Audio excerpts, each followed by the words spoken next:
أقرأ قرآني حتى يكمل إيماني. قرآن بیان کننده تمام علوم. برام خداوند توانا، سلام خدمت همه شما.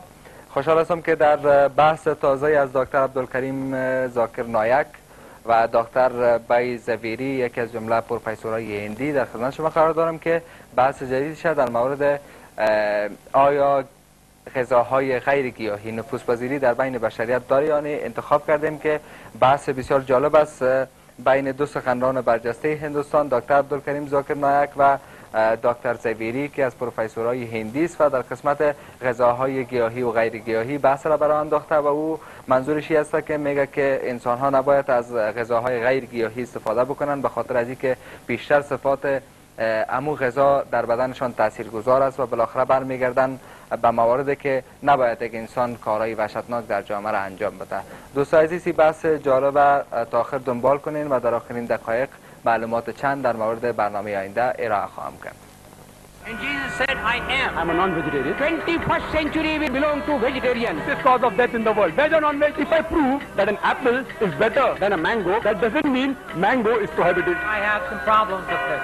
Man has become an animal. He's more like a lawyer than like a scientist. Quran is incomplete. There's a misconception. Neither a single verse which is against established science. And I challenge Dr. William Campbell. It's a different situation. I will not tempt God. I apologize if I've hurt the feelings of any Christians. It was just a reply to Dr. William Campbell's book. The brother has asked a very complicated question. The answer is very clear. Major, minor religion, fraud is prohibited. Ask me a direct question. I'll be too willing to give you a reply. Is milk veg or non-veg? If this was not done,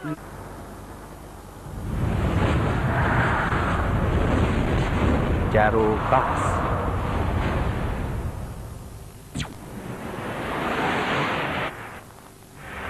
میان دکتر ذاکر نایک و رشمی بای زویری.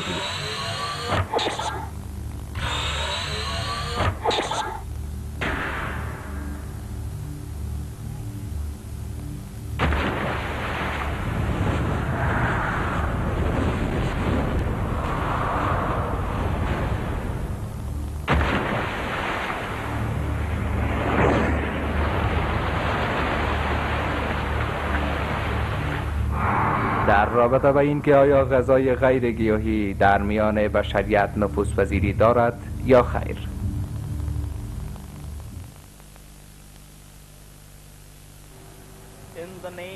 به نام خداوند یکتا و توانا، خدایی که نهایت بخشاینده و به حد مهربان است.